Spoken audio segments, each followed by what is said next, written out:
जय श्री कृष्ण। राधे राधे दोस्तों, आज मैं आप लोगों को लड्डू गोपाल की एक ऐसी प्यारी सी अद्भुत बिल्कुल सत्य लीला कथा सुनाऊंगी जिसे सुनकर आपका हृदय प्रसन्न हो जाएगा। बाल गोपाल के प्रति आपकी भक्ति और विश्वास और भी गहरी हो जाएगी। हमारे नटखट बाल गोपाल की यह लीला कथा आपके हृदय को स्पर्श करेगी। दोस्तों, आज की यह लीला कथा हमारे साथ शेयर की है वर्धमान में रहने वाली पुष्पा यादव जी ने।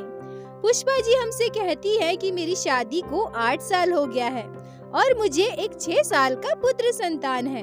मेरा मायका भी यही वर्धमान में ही मेरे ससुराल से लगभग 30 किलोमीटर की दूरी पर है। पुष्पा जी कहती है कि मेरी शादी से पहले मैं लड्डू गोपाल की सेवा नहीं करती थी, न ही मेरे मायके में लड्डू गोपाल की सेवा होती थी। पर हाँ, मेरी मम्मी पूजा पाठ किया करती थी और मैंने अपने आस पड़ोस में लड्डू गोपाल की सेवा होते देखा था। मुझे लड्डू गोपाल का प्यारा सा स्वरूप बचपन से ही बहुत प्यारा लगता था। मन में तो हमेशा यह रहता था कि काश हमारे घर भी लड्डू गोपाल होते तो हम भी उनकी वैसी ही सेवा करते जैसे कि बाकी लोग करते हैं। उनका प्यारा सा सुंदर सा श्रृंगार करते, उनके लिए नई नई पोशाकें लेकर आते। यह बात मैंने अपनी मम्मी को कई बार कही है, पर मेरी मम्मी स्कूल टीचर थी, उन्हें ज्यादा समय नहीं मिल पाता था, इसलिए मेरी मम्मी कभी हमारे घर लड्डू गोपाल को नहीं ला पाई। मेरी यह चाह वर्षों से मेरे मन में ही अधूरी रह गई। पर वो कहते हैं ना, हमारे बाल गोपाल अपने लिए भक्तों का चयन स्वयं करते हैं और वो जब जिनके घर जाना चाहे, जिनसे सेवा लेना चाहे, उनसे ही लेते हैं। मेरे साथ भी कुछ ऐसा ही हुआ। जब मेरी शादी तय हुई तब मुझे पता चला कि मेरे ससुराल में लड्डू गोपाल की सेवा होती है। सच कहूँ तो यह सुनकर मुझे बहुत खुशी हुई थी। शादी के बाद जब मैं अपने ससुराल गई और ससुराल में लड्डू गोपाल की सेवा होते देखा तो मुझे बहुत अच्छा लगा था। मैं जब अपनी सासू माँ को लड्डू गोपाल का स्नान श्रृंगार करते देखती थी, उनके लिए भोग बनाते देखती थी तो मुझे बहुत आश्चर्य होता था और साथ ही साथ बहुत ही ज्यादा खुशी भी होती थी। मैं सोचती थी कि ये सारी चीजें मैं अपने मायके में सोचा करती थी कि अगर हमारे घर में बाल गोपाल होते तो हम लोग ये सब करते, और आज ये सब हमारे घर में ही हो रहा है। मैं अपनी सासू माँ को अपने मन की बात बताई। मैंने उनसे कहा कि कैसे मैं बचपन से लड्डू गोपाल की सेवा करना चाहती थी। मेरी सासू माँ मेरी बात सुनकर मुस्कुराते हुए कहती है कि तुम्हें पता है बहू, वर्षों से मैं इनकी सेवा कर रही हूँ। पहले मेरी सासू माँ लड्डू गोपाल की सेवा किया करती थी, पर अब तो तुम्हें ही इनकी सेवा करनी है ना। बाल गोपाल की सेवा तो तुम ही करोगी। मेरे बाल गोपाल ने अपने ही भक्त को हमारे घर बहू बनाकर भेज दिया। सब हमारे लड्डू गोपाल की ही कृपा है। इनकी इच्छा के बिना तो कुछ भी नहीं हो सकता है। अब मैं भी अपनी सासू माँ के साथ लड्डू गोपाल की सेवा करने लगी। धीरे धीरे मैं अपनी सासू माँ से लड्डू गोपाल की सेवा से जुड़ी हर एक विधि सीख गई। मेरे ससुराल में मेरे ससुर जी, मेरी सासू माँ, मेरे हस्बैंड और मेरी एक ननद थी। मेरी ननद की शादी अभी पिछले साल ही हुई है। मैंने अपने ससुराल में देखा कि सभी बाल गोपाल से बहुत प्रेम करते हैं। सभी के मन में बाल गोपाल के लिए वैसे ही श्रद्धा भक्ति थी जैसे परिवार के सदस्य के लिए होता है, किसी खास के लिए होता है। सभी बाल गोपाल की जरूरतों का बहुत ध्यान रखते थे।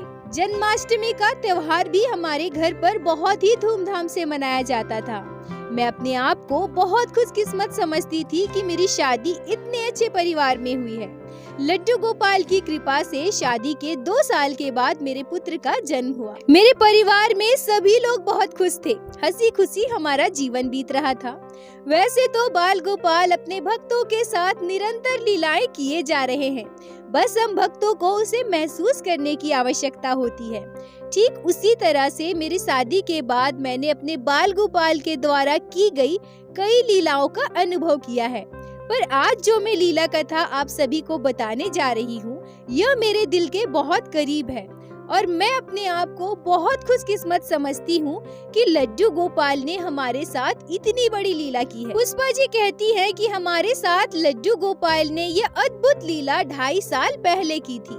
उस समय मेरी बेटी की उम्र लगभग 3.5 साल थी।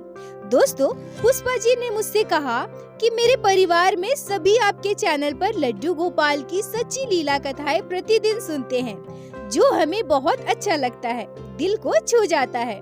पुष्पा जी और कहती है कि कुछ दिन पहले मैंने आपके चैनल पर एक लीला कथा सुना था, जिस पर एक बच्चे के साथ लड्डू गोपाल ने कितनी अद्भुत लीला की थी, उनके चॉकलेट को लेकर खा गए थे। यह लीला कथा सुनते ही हम सभी आश्चर्य हो गए थे।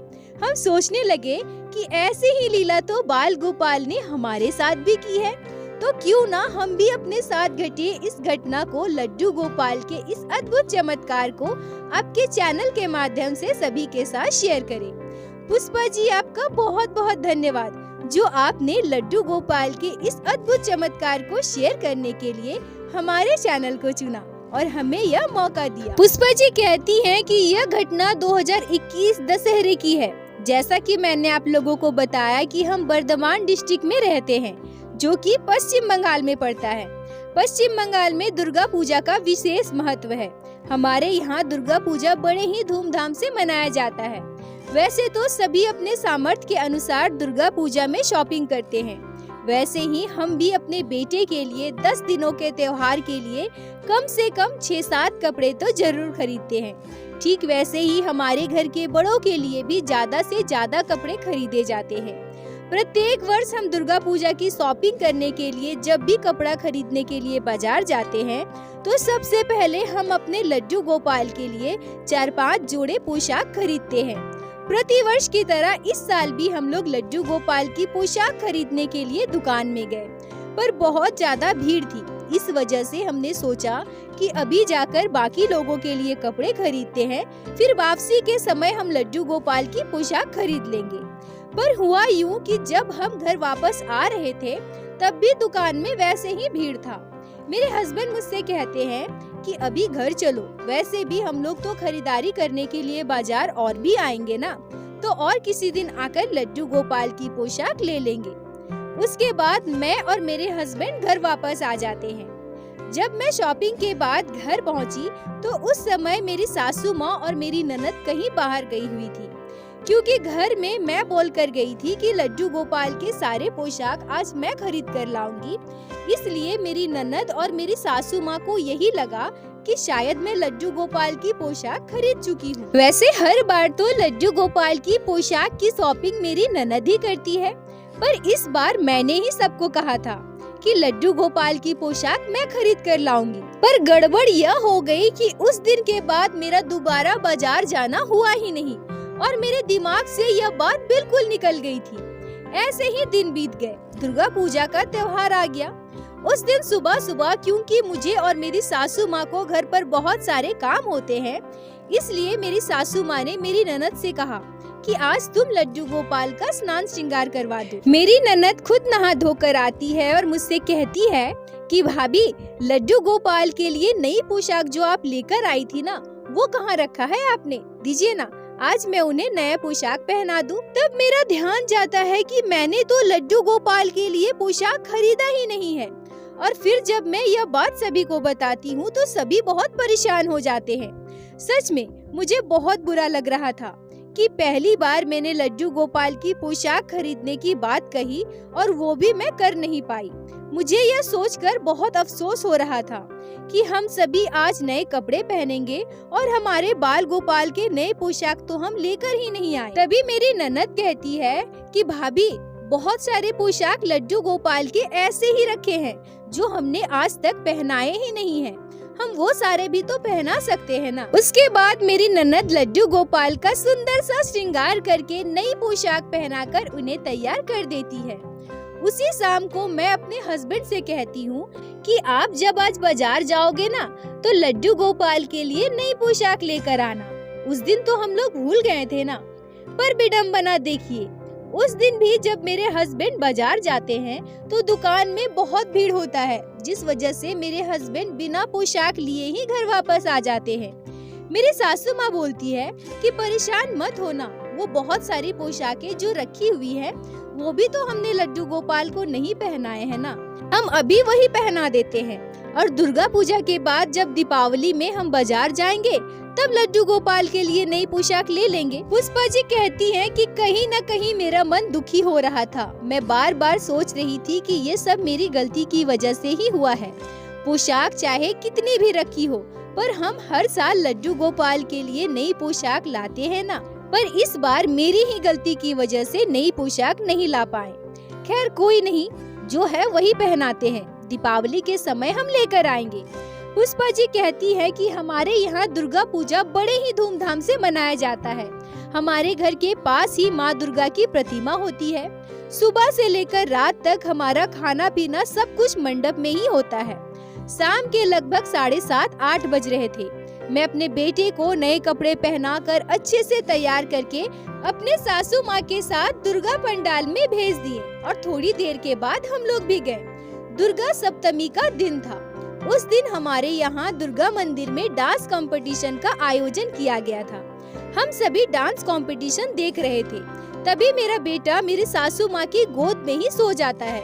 मेरी सासू माँ मेरे बेटे को लेकर घर वापस आ जाती है और उसी दिन हमारे जीवन में एक आश्चर्य कर देने वाली अविश्वसनीय घटना घटती है।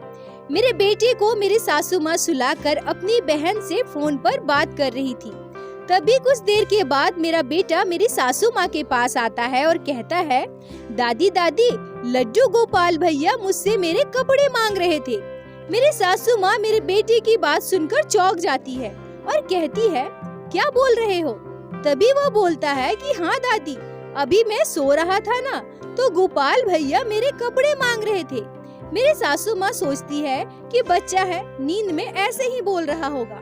मेरी सासू माँ मेरे बेटे से कहती है कि हाँ ठीक है, चलो सो जाओ, हम उन्हें कपड़े दे देंगे। जब हम सभी घर वापस आते हैं तो मेरी सासू माँ हमें यह बात बताती ही नहीं। बाद में उन्होंने बताया कि उन्होंने इस बात पर ध्यान ही नहीं दिया था। पर आश्चर्य की बात तो यह है कि अगले दिन हमारे साथ यह घटना दोबारा घटी। हम सब दुर्गा मंदिर जाने की तैयारी कर रहे थे। मैं अपने बेटे को पहले ही तैयार कर दी थी। वह घर में इधर उधर उछल कूद कर रहा था। मेरी ननद मोहल्ले की अपने सहेलियों के साथ पहले ही दुर्गा मंदिर जा चुकी थी। मैं और मेरी सासू माँ अपने अपने कमरे में तैयार हो रहे थे। तभी मेरा बेटा फिर से अपने दादी माँ के पास जाता है और उनसे कहता है कि दादी दादी, गोपाल भैया मेरे नए कपड़े मांग रहे हैं। ये तो दादाजी ने मेरे लिए लाए हैं ना, मैं यह नहीं दूंगा गोपाल भैया को। जब मेरा बेटा लगातार 2 दिनों से यही बातें अपनी दादी माँ को कहता है, तो आज मेरी सासू माँ इस बात को गंभीरता से लेती है और मेरे बेटे का हाथ पकड़कर मेरे पास लेकर आती है। मेरी सासू माँ मुझे दोनों दिन की पूरी बात बताती है। मुझे भी समझ में नहीं आ रहा था कि मेरा बेटा बार बार ये बातें क्यों कर रहा है। मेरी सासू माँ मेरे बेटे को बिठाती है और उससे अच्छे से पूछती है कि कौन मांग रहा था बाबू, कौन आपसे नए कपड़े मांग रहा था। मेरा बेटा बोलता है, अरे दादी, हमारे घर लड्डू गोपाल भैया है ना, वही मांग रहे थे। मैं और मेरी सासू माँ आश्चर्य होकर एक दूसरे की तरफ देखते हैं। मैं अपने बेटे से फिर से पूछती हूँ कि कौन लड्डू गोपाल भैया बाबू जो हमारे मंदिर में है। वो बोलता है, हाँ हाँ मम्मी, वही लड्डू भैया। फिर मैं अपने बेटे से पूछती हूँ कि उन्होंने आपसे क्या कहा बेटा। मेरा बेटा कहता है, मम्मी, अभी जब मैं बॉल से खेल रहा था ना और मेरा बॉल लड्डू गोपाल भैया के कमरे में चला गया और मैं अपना बॉल लेने उनके कमरे में गया ना, तो वो मुझसे नए कपड़े मांग रहे थे, पर मैं नहीं दूंगा। ये तो मेरे दादाजी ने मेरे लिए लाए हैं ना, ये मेरे फेवरेट कपड़े हैं। पुष्पा जी कहती है कि मैं और मेरी सासू माँ एक दूसरे की तरफ देखते रहते हैं। हमारे मुंह से शब्द नहीं निकल रहे थे। हमें इस बात पर विश्वास नहीं हो रहा था कि सच में लड्डू गोपाल ने मेरे बेटे से ऐसा कहा होगा। जब मेरे हस्बैंड, मेरे ससुर जी, मेरे ननद सभी घर वापस आते हैं तो हम सभी को यह बात बताते हैं। हमारी तरह सभी यह बात सुनकर आश्चर्य हो जाते हैं। मेरे ननद मेरे बेटे को बहला फुसलाकर उससे फिर से ये सारी बातें पूछती है। मेरा बेटा फिर से यही सारी बातें बताता है। तभी मेरी सासू माँ की आंखें नम हो जाती है और वो हमसे कहती है कि मुझे ऐसा क्यों लग रहा है कि बाबू सच कह रहा है। सोचो ना, हम सभी ने नए कपड़े पहने हैं और हमारे लड्डू गोपाल के लिए हमने तो दशहरे की कोई पोशाक ही नहीं लाई। तभी मेरी ननद कहती है कि मम्मी, पर हमने तो घर पे रखे हुए नए पोशाक ही लड्डू गोपाल को पहनाए हैं ना। मेरी सासू माँ नम आँखों से कहती है कि ऐसा नहीं है। क्या हमारे पास नए कपड़े नहीं थे? क्या बाबू के पास नए कपड़े नहीं थे? फिर भी हमने बाबू के लिए कितने सारे नए कपड़े खरीदे हैं ना। ठीक उसी तरह से हमारे बाल गोपाल भी है, वो भी शिशु रूप में हमारे घर पर विराजित है। जिस तरह से एक छोटे बच्चे को हमसे आस होती है, अगर हम बच्चे को यह कह दे कि हम आपके लिए यह चीज लेकर आएंगे, तो वह उस चीज की आस लगाए रहता है। ठीक उसी तरह से हमारे लड्डू गोपाल भी तो है ना। उन्हें भी तो यह आस होगी ना कि हम हर वर्ष की तरह उनके लिए इस वर्ष भी नई पोशाक लेकर आएंगे। और हम सभी बड़े हैं, शायद हमने इतने अच्छे कर्म नहीं किए हैं जो साक्षात हमें लड्डू गोपाल दर्शन दे और हमसे आकर कुछ कहे। और वैसे भी छोटे बच्चों में तो भगवान का वास होता है। छोटे बच्चे सच्चे होते हैं, उनका मन निश्चल होता है। शायद इसीलिए लड्डू गोपाल ने हमारी बाबू से ये सारी बातें की, हमें अपने गलती का एहसास करवाया। पुष्पा जी कहती हैं कि हम सभी को यह बात समझ में आ गई कि लड्डू गोपाल ने साक्षात हमारे घर पे मेरे बेटे के साथ यह लीला की है। और साथ ही साथ उस दिन हमें अपनी भूल का एहसास भी हुआ। अगले ही दिन मैं अपने सासू माँ के साथ जाकर लड्डू गोपाल के लिए ढेर सारी पोशाकें और उनके श्रृंगार का सामान खरीद कर लाती हूँ। अपने लड्डू गोपाल के आगे हम सभी हाथ जोड़कर नतमस्तक होकर अपनी भूल को स्वीकार करते हैं और उनसे क्षमा मांगते हैं। हमें यह बात सोचकर आज भी इतनी ज्यादा खुशी होती है। हम अपने आप को इतने भाग्यशाली समझते हैं कि लड्डू गोपाल ने साक्षात हमारे घर पे हमारे बेटे के साथ यह लीला की है। उस दिन के बाद हम भले ही अपने लिए कोई चीज भूल जाएं, पर अपने बाल गोपाल के लिए कभी कोई चीज नहीं भूलते हैं। हम खुद से भी ज्यादा अपने लड्डू गोपाल का ख्याल रखते हैं। पुष्पा जी, आपका बहुत बहुत धन्यवाद जो आपने लड्डू गोपाल की यह प्यारी सी अद्भुत लीला हमारे साथ शेयर की, जिसको मैं हमारे चैनल के माध्यम से बाकी सारे भक्तों तक पहुंचा सकी। अपना साथ और प्यार ऐसे ही बनाए रखे। दोस्तों, हमारे बाल गोपाल अपने भक्तों के साथ इसी तरह से कलयुग में भी निरंतर लीलाएं किए जा रहे हैं। जब हम इस तरह की लीला कथा सुनते हैं तो हमें कितनी ज्यादा खुशी होती है। हम यह महसूस कर पाते हैं कि हमारे लड्डू गोपाल सभी भक्तों के घर पे विराजित है। और साथ ही साथ हमें यह मार्गदर्शन भी मिलता है कि हमें अपने लड्डू गोपाल का ख्याल बिल्कुल घर के छोटे बच्चे की तरह रखनी चाहिए। उनकी हर एक जरूरत का ध्यान रखना चाहिए। दोस्तों, पुष्पा जी के बेटे ने अपने घर पर जो भी बातें बताई वो मनगढ़ंत नहीं हो सकती है। एक छोटा सा 3.5 साल का बच्चा खुद से इतनी सारी बातें सोचकर नहीं बोल सकता है। ये तो साक्षात लड्डू गोपाल का ही चमत्कार है, उनकी ही कोई लीला है। इस विषय पर आप सभी का क्या विचार है, आप कमेंट बॉक्स में जरूर बताएं। और एक बार मेरे साथ सभी प्रेम से कहिए, बोलो बाके बिहारी लाल की जय, लड्डू गोपाल की जय, जय जय श्री राधे। दोस्तों, यदि आप लोगों को आज की यह लीला कथा अच्छी लगी हो, आपके हृदय को स्पर्श की हो, तो कृपया वीडियो को लाइक करके अपने दोस्तों के साथ शेयर अवश्य करें, जिससे बाकी भक्त भी लड्डू गोपाल की इस अद्भुत लीला कथा को श्रवण कर सके। और हमारे चैनल को सब्सक्राइब करें, जिससे प्रतिदिन आप लोग हमारे चैनल पे श्री बाके बिहारी श्री लड्डू गोपाल की लीला कथा सुन सके। दोस्तों, यदि आपके जीवन में घटी हो कोई भी चमत्कारी घटना या लड्डू गोपाल ने कभी भी की हो कोई भी लीला जिसे आप हम सभी के साथ शेयर करना चाहते हैं, तो कृपया हमें इंस्टाग्राम पे मैसेज करें। हम आपसे कांटेक्ट करेंगे और आपकी उस लीला कथा को हमारे चैनल पे बाकी सारे भक्तों के साथ शेयर अवश्य करेंगे। लड्डू गोपाल की कृपा आप पर और आपके पूरे परिवार पर बनी रहे। राधे राधे दोस्तों।